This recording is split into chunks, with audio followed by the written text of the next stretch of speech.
There's no question in my mind he could come in right now and be effective in the NBA. There's not a doubt in my mind. You know, he's the best ever to play, so, you know, he's got that competitive nature.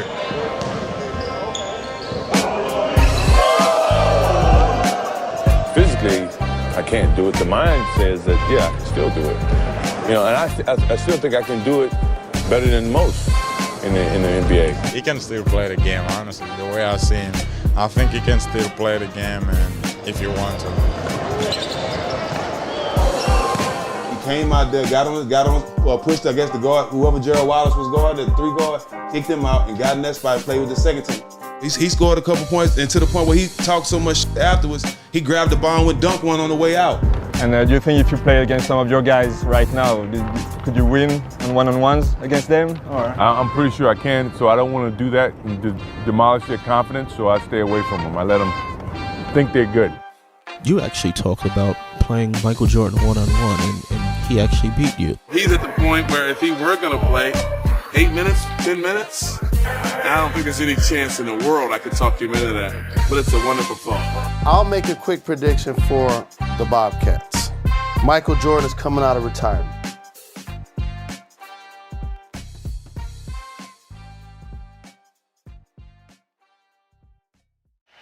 There's the foul. There's the end of a legendary career.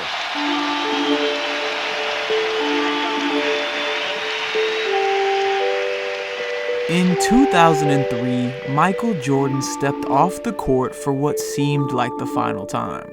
2 decades of dominance, 6 championships, 5 MVP awards, and a legacy that had cemented him as the greatest to ever play the game of basketball. But what happens to the greatest competitor of all time when the clock runs out?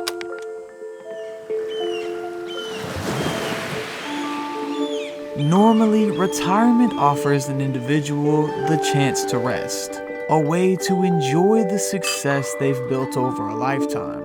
Unfortunately for Michael, he was anything but normal. While the world may have moved on, Jordan was already planning his next move, a way to scratch the competitive itch that had fueled one of the greatest athletic careers the world had ever seen. Officially retired for the first time since the turn of the century, Mike found himself exploring several new ventures off the court. His love for golf was no secret, and MJ would fully dive into his favorite pastime.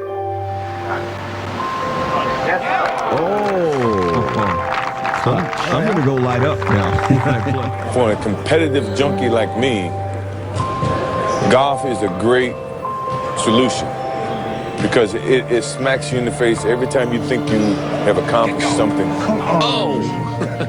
That to me is taking over a lot of that energy and that competitiveness for basketball. Mike's love of competitive fire spread into a love for racing.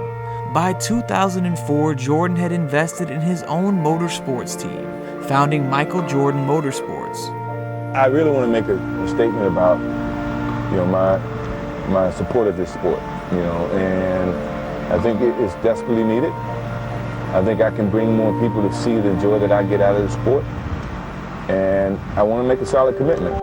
This venture would last nearly a decade, and eventually even inspired Jordan to establish a racing team in the NASCAR ranks. But at the time, it was clear that Michael had missed being involved in the game he loved. By 2006, an opportunity in Jordan's home state of North Carolina would be enough to pull him back into the world of hoops.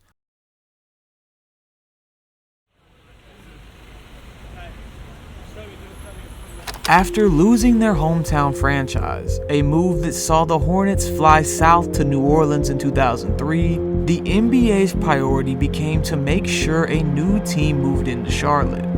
This was in an effort to avoid a similar lawsuit as had been seen in the NFL vs. Cleveland controversy in the late 90s.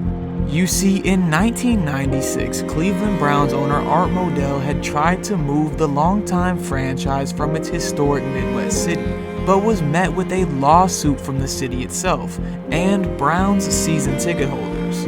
A case that would actually forced the NFL to leave the franchise in Cleveland, while Modell was given a new franchise in Baltimore to make everyone happy. The NBA wanted to avoid a similar situation by any means, so instead elected to move a new franchise into the Queen City as soon as possible. In 2004, it was announced that the Charlotte Flight would be the city's next pro basketball team. However, due to the Iraq War aerial strikes being a major topic within the news, it was later decided that the name would be changed to the Bobcats, and they would become the second Big Cat mascot to call the city home. Despite being located in the heart of sacred basketball country, the Bobcats would get off to a slow start as a franchise. Although Gerald Wallace and Emeka Okafor had created some excitement early on, with Okafor actually winning the league's Rookie of the Year in 2004, Charlotte would finish its inaugural season with only 18 wins.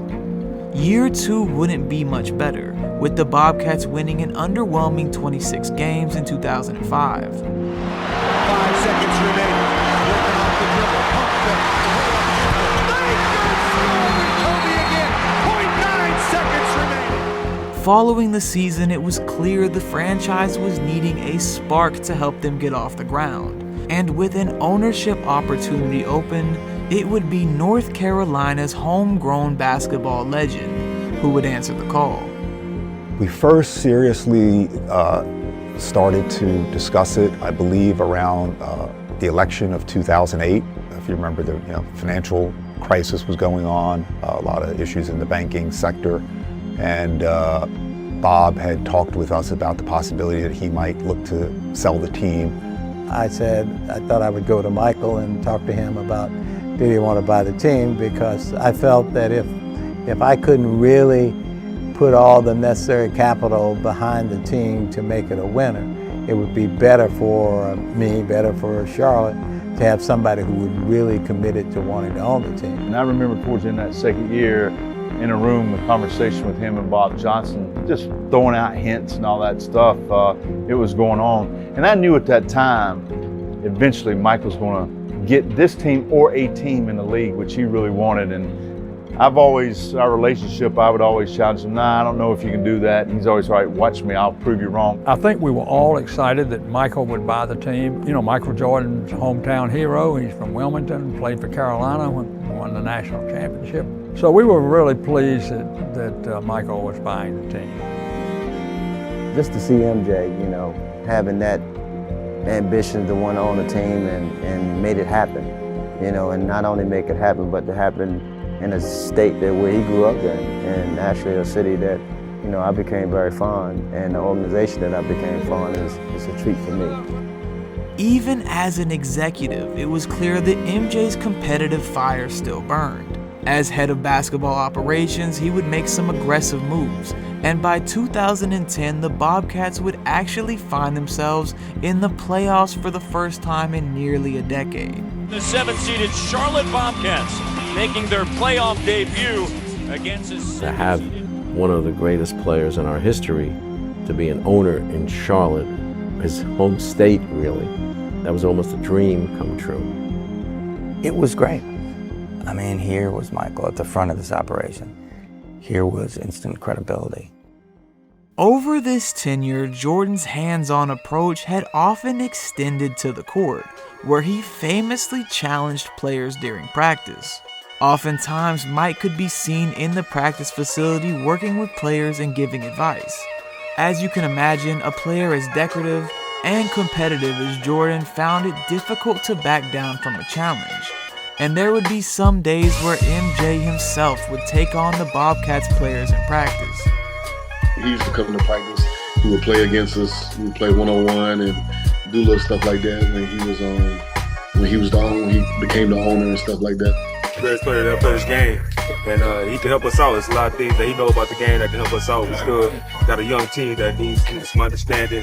And wherever he goes show us and teach us how to do it. We're going to take advantage of it. If I could have Michael sign for the year, I shouldn't even say that. He can do that all day. There's no question in my mind he can come in right now and be effective in the NBA. There's not a doubt in my mind. I mean, that's not the first time I played against him. The first time I was excited, a little nervous, but the second time it's just, he's one of the guys now. So he's one of us. He's a Bobcats owner, so he's part of the team that we have here. So it's just a lot of fun.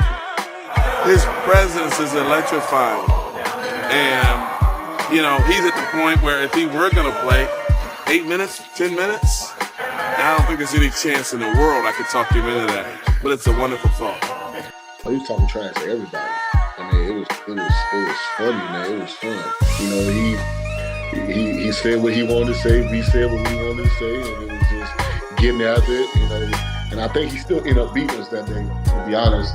But I will say I got me a bucket on MJ though. So we got our ass beat by somebody, and he came in the locker room after the game just going off on us like we need to get our shit together, right? I made some little comment or something like that. He ain't say nothing, so he came to practice the next day. Yeah, y'all think y'all did something? I'm 6. He started talking about all his accolades. Take my shoes off. He gets on the second team in practice. He came out there, got on, pushed against the guard, whoever Gerald Wallace was guarding, the 3 guard, kicked him out, and got in that spot, played with the second team. He scored a couple points, and to the point where he talked so much afterwards, he grabbed the ball and went dunk one on the way out. Although he had now been retired from the game for 6 years, Jordan's love for hoops hadn't lost a step, and the media was sprinkled with stories of a retired MJ showing that he still had some elite skills on the hardwood. I'm playing in my camp against O.J. Mayo. He was a top high school kid coming up, and I never met him first time. In front of my camp, he starts this thing about, you can't guard me, you can't do this. I got my campus here, so I can't really go where I want to go because of my camp. So I stop the camp, send the kids to bed. We go back to playing. And he starts his whole thing, that you can't guard me, you can't do this. And then finally I just said, look, dude, you may be the best high school player, but I'm the best player in the world. So from this point on, it's a lesson. And from that point on, it was a lesson. He never won a game. I posted him up. I did everything. If I can ever show you that film, if you can ever ask him that, ask him about the thing that happened at my camp.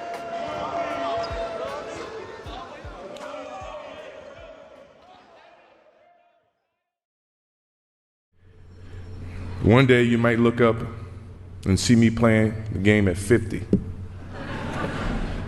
Oh, don't laugh. Don't. Never say never. Because limits, like fears, are often just an illusion. Thank you very much.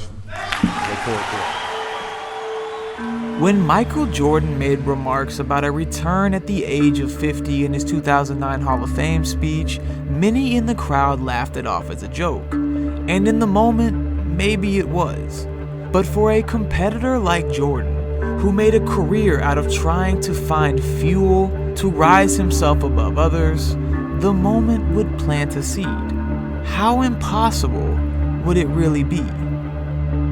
Jordan wasn't the only one who took these remarks seriously, as his longtime trainer Tim Grover actually went on the record in an article saying that he had taken the liberty of creating a training plan that would be capable of getting a 50-year-old Michael Jordan into NBA playing shape. In fact, Grover would even go on the record saying, quote, "There's no doubt in my mind that right now, Michael is still the best player on the Charlotte Bobcats." By 2012, whispers of a potential comeback would grow louder. Jordan began practicing more frequently with the Bobcats, taking on players less than half his age. He's the best ever to play, so he's got that competitive nature. Physically, I can't do it. The mind says that, yeah, I can still do it. And I still think I can do it better than most in the NBA. He can still play the game, honestly. The way I see him, I think he can still play the game, and if you want to. But just 50 years old, man, going out after 25 years old, and playing as hard as he was playing, so he's pretty good. He still has it. He doesn't have his quickness, but he's a scorer, he's a shooter, and the last thing to ever do is a jump shot, and he definitely has that. I mean, the guys work hard and work a little bit harder when he's out here, and rightly so, because he's working hard, and then he's doing a job on them if they're not right. So, you're not going to let him do a job on you if you got any pride. It's difficult sitting on the sideline and trying to live through everybody else playing the game of basketball. You feel like you have so much knowledge and so many. You played the game at a certain level, a different level, but nothing's going to replace me actually taking a shot. With the second pick in the 2012 NBA Draft, the Charlotte Bobcats select Michael Kidd-Gilchrist of the University of Kentucky. In the summer of 2012, the Charlotte Bobcats would draft Michael Kidd-Gilchrist with the number 2 overall pick in the NBA draft. That summer, Michael Jordan would actually challenge Kidd-Gilchrist to a 1v1, a matchup that a 49-year-old Michael Jordan would actually win. You actually talked about playing Michael Jordan one-on-one, and he actually beat you. What was that experience like playing, a lot of people say is the greatest player of all time? What was that experience like playing him one-on-one? It was a dream come true. Made a dream come true. That's really about it, man. That's my boss, so. But that's really it. If you have the opportunity to play him one-on-one again, anything that you would do differently on defense to try to beat your boss? Nah, I win. While Kidd-Gilchrist was understandably not thrilled to talk about the matchup, he would later speak on the subject a little deeper, saying, quote, "He did play me one-on-one one time, and it was hard for me. I lost. I lost to a 50-year-old guy. That's my boss though. He's the best player to play the game." So at nearly 50 years old, Michael Jordan had been able to beat the number 2 overall pick in that year's draft class. I'll make a quick prediction for the Bobcats. Michael Jordan is coming out of retirement and playing 1 game this year. You serious? Yes. Oh my God. That would be the biggest story of the year. When you think about it though, all right, he plays 1 game. They waive the owner rule.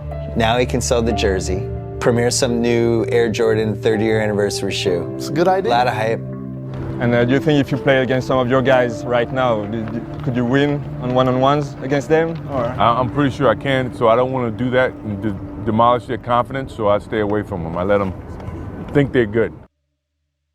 Although speculation and rumors would never officially come to fruition, the question remains, what would a 50-year-old Michael Jordan have been capable of contributing to the game?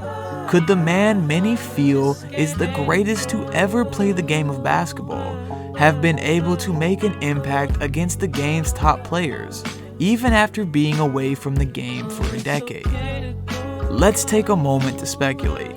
Using Michael's playstyle from both his final stint with the Wizards as well as the footage we have of him playing around the time period as reference, we can get a general idea of how MJ would have approached the game at the time. Assuming Jordan still had the legendary work ethic that had allowed him to pull off 2 ridiculous NBA comebacks before, we can imagine that Mike would have been able to reach a level of physical condition that would have at least got him on the floor. Offensively, Jordan would have likely been able to still make an impact, playing out of the mid-range post-up game against smaller guards and similar-sized wings. 2013 was the beginning of the shift towards a new era of basketball, but the complete evolution of the game at the hands of Stephen Curry wouldn't take place for a couple more seasons, and it wasn't entirely uncommon for guards to still play out of the mid-post. Assuming Mike would have naturally worked on his 3-point shot to better adjust to the modern game, we can make a pretty good guess that even at 50 years old, Michael Jordan would have still been a serviceable scorer on the offensive end. Where things get interesting is the other side of the ball. One of the biggest struggles for Jordan, even in his comeback with the Wizards, was his ability to give full efforts on both ends of the floor. Now 10 years older, it's safe to assume defense would have been even more of a struggle for the aging legend. not to mention the wear and tear that comes with reintroducing daily training, practice, and a consistent playing schedule mid-season. All this being said, what realistically could have been Michael's role in a return? As Jalen Rose had speculated earlier that year, maybe Jordan could have came back for one game just to prove it could be done. Maybe MJ really considered turning back time and trying to push through an entire season. The truth is, we may never know. But what we do know for certain is that something sparked the fire in Jordan's mind. Whether it was the laughter at his Hall of Fame speech, or a thought that was struck during some of the 1v1 sessions with Bobcats players, Michael Jordan had the idea, at least for a moment, that he might be capable of a comeback against the best players in the world at the age of 50. MJ, of course, never gave up his spot in the front office, at least not for the time being. But one can't help but wonder just how close Michael Jordan was to trying to turn back the clock and give Father Time a couple more buckets. Even at the age of 50, Mike was able to step onto the floor with some of the best players in the world and show he still had the ability to compete. While we'll never know what his true intentions were, or how close he really came to lacing back up the J's, the fact that we can sit and even for a moment consider that it would have been possible speaks to the aura surrounding the game's greatest legend, the one and only Michael Jordan.